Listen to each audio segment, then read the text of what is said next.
Hello, everyone, and welcome back to Daily English, where learning English is easy and fun. Mew, I'm Emily. Hello, Emily, and hello to all our wonderful listeners. It is so good to be back here with you today. I'm Paul. How are you doing today, Paul? I am feeling fantastic, thank you. But Emily, I have a funny story for you today. Oh, I love your stories, Paul. What happened? Well, last weekend I tried to find a new pizza restaurant in the city. I was walking, and suddenly, I didn't know where I was. I was completely lost. Oh, no. Being lost in a big city can be very stressful. Did you use the map on your phone? My phone was out of battery. I had to do something very scary. I had to ask a stranger for directions.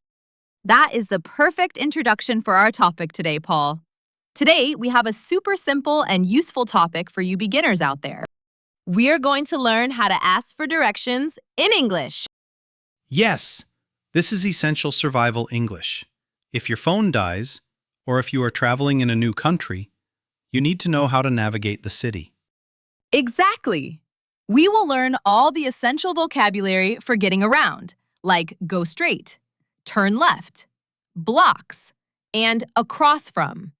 And we will practice with some real-life role-play scenarios. I love roleplay. But before we dive in, please, if you're enjoying our podcast, remember to subscribe to the channel, share this episode with your friends who are learning English, and give us a big thumbs up. It really helps us a lot. Absolutely. Your support means the world to us. Okay, Paul, let's start with the basics. If you're lost, what is the first thing you say to a stranger on the street? I always start with politeness. I say, "Excuse me." Perfect. Excuse me is the best way to get someone's attention politely. After that, you need to say what you are looking for. Right. So I say, "Excuse me, I am looking for the train station." Or, "Excuse me, where's the museum?" Exactly. I am looking for, or where is, are your two best friends. Now, let's talk about the answers the local person will give you. The most common instruction is to keep walking in the same direction. To keep walking without turning. In English, we say, "Go straight." Go straight. S-T-R-A-I-G-H-T. It is a long word, but it just means don't turn left. And don't turn right. Just walk forward. Go straight. Okay. But eventually I have to turn. Yes, you do. And that gives us our next two phrases. Turn left and turn right. Left and right. Sometimes I still get those confused in English. Left is the side with your heart. Right is the other side. That's a good trick. So the local person might say, go straight and then turn left. Or, go straight and turn right. Okay, I have go straight, turn left, and turn right. But Emily, in big cities, especially in America, people always talk about blocks. What is a block? Ah, blocks. B-L-O-C-K-S. A block is the distance between two streets. Imagine a city is drawn in squares. When you walk from one street corner to the next street corner, you have walked one block. Ah, I see.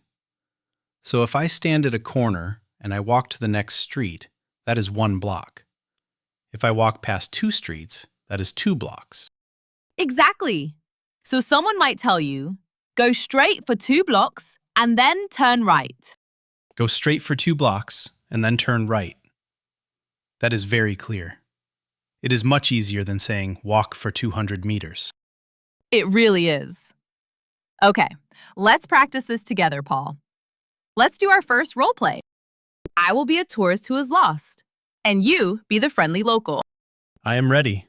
I am walking down the street, drinking my coffee. Excuse me, can you help me, please? Hello? Yes, of course. I am looking for the Central Library. Am I going the right way? The Central Library? Yes, you are close. Go straight for 3 blocks. Go straight for 3 blocks. Okay. Then turn left. The library will be right there. Thank you so much. Have a great day. You're welcome. Goodbye. And scene. That was fantastic, Paul. Thank you. It is easy when we break it down into chunks. Go straight. 3 blocks. Turn left. Yes, learning chunks of words instead of single words makes you sound very natural. But sometimes finding a building is hard, even if you are on the right street. We need words to describe exactly where the building is. You mean like prepositions of place? Words that tell us the location? Exactly. Let's learn a few important ones. First, next to. Next to. That means the buildings are neighbors. They are side by side. Yes. For example, the library is next to the bank. If you find the bank, look right beside it and you will see the library. Okay, next to. What about when a building is on the other side of the street? I have to cross the road to get there. Great question. For that we say across from. A-C-R-O-S-S from. Across from. So the park is across from the supermarket. I stand at the supermarket, I look across the street, and I see the park. Exactly. Sometimes people also say opposite. The park is opposite the supermarket. It means the exact same thing. Across from or opposite. Got it. And what if the building is at the end of the block, right where 2 streets meet? We say it is on the corner. On the corner. Like my favorite coffee shop. It is on the corner, with the big green sign. Perfect. Let's do another role play. Let's make this one a little bit more challenging. I will be the local this time, and you can be the tourist. Okay. I am a tourist looking for a good place to eat. Sounds good. Let's go. Excuse me, do you speak English? Yes, I do. How can I help you? I am completely lost. Where is Luigi's Italian restaurant? Oh, Luigi's. They have the best pasta. You are actually going the wrong way. Oh no, really? Yes, but don't worry. It is not far.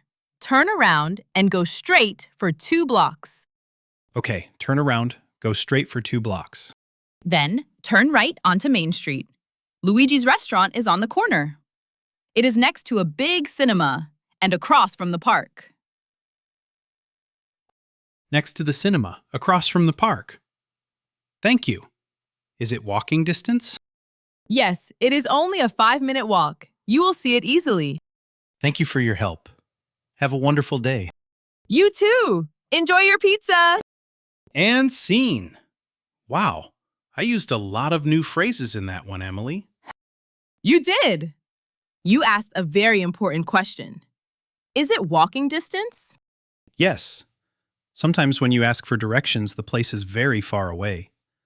If it takes 1 hour to walk, I don't want to walk. Exactly. Is it walking distance means, can I walk there easily, or do I need to take a bus or a taxi? And you told me, it is only a 5-minute walk. That is very clear. If it is not walking distance, what will the local person say? They might say, it's quite far. You should take the bus.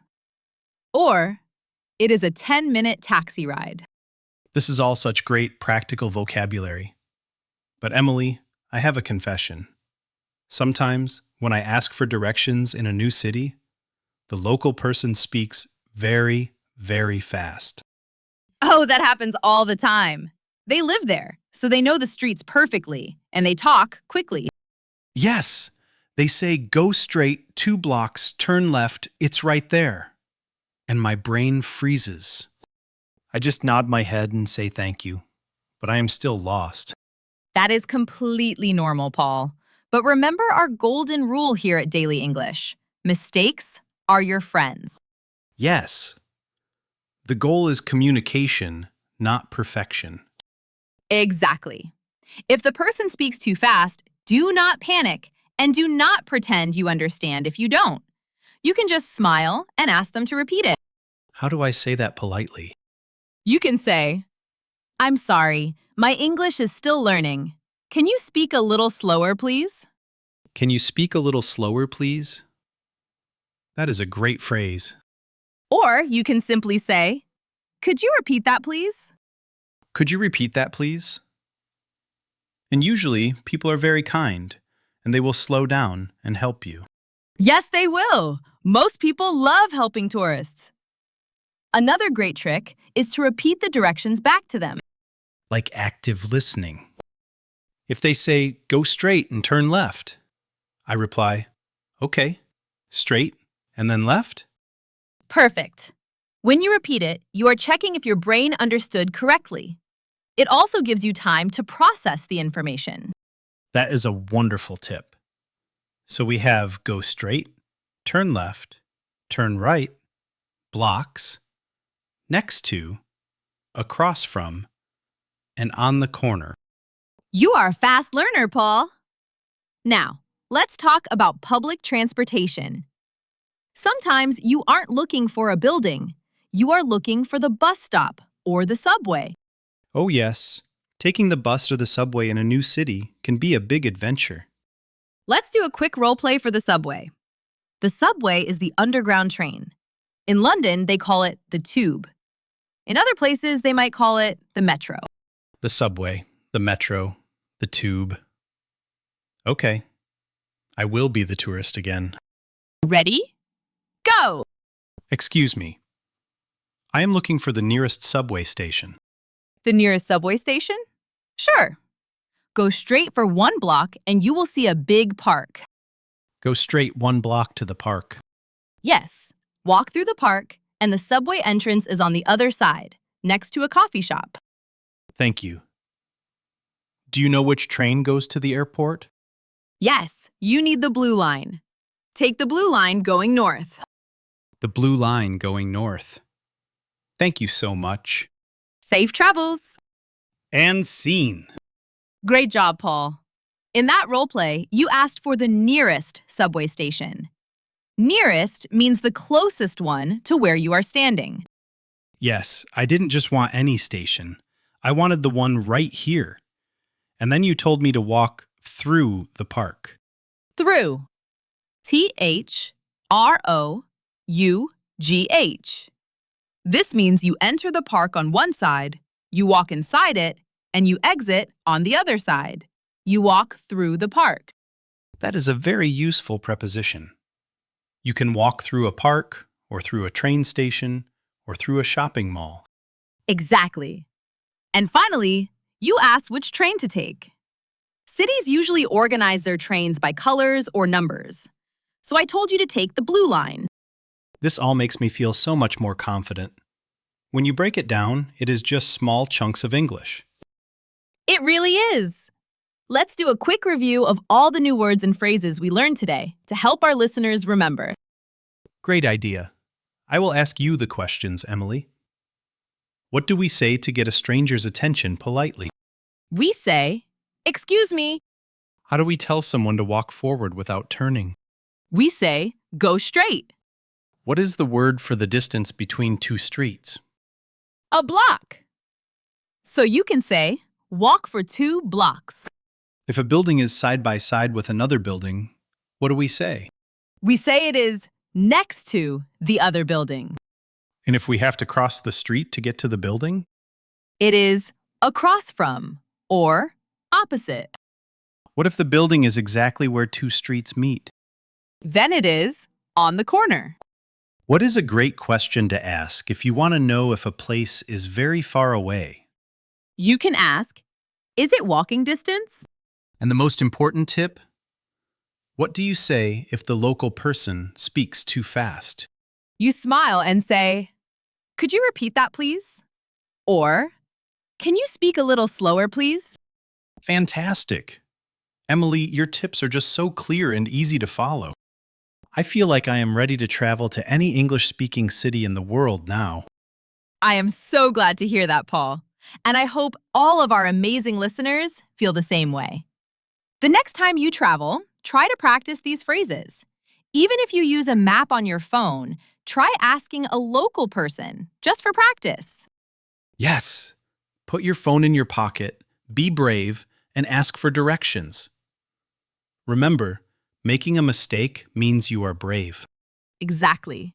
Small regular efforts build habits, and habits build skills. Speak out loud. Train your mouth, and you will see incredible progress. Well, Emily, our time for today is almost finished. That went by fast. It really did. But before we go, we have a fun question for everyone listening. Yes, we do. In the comments below, please tell us, have you ever gotten lost in a new city? Oh, that is a great question. Tell us your story. Did you get lost in London? In New York? In Paris? How did you find your way back? Write your answers in the comments. We love reading your stories, and writing is a fantastic way to practice your English. And if you enjoyed this episode, please don't forget to subscribe to Daily English and give this video a big like. Share it with your friends and family who love to travel. Thank you so much for joining us today. Keep practicing, be patient with yourself, and have a wonderful day. Bye for now, everyone. Safe travels, and keep working on your English.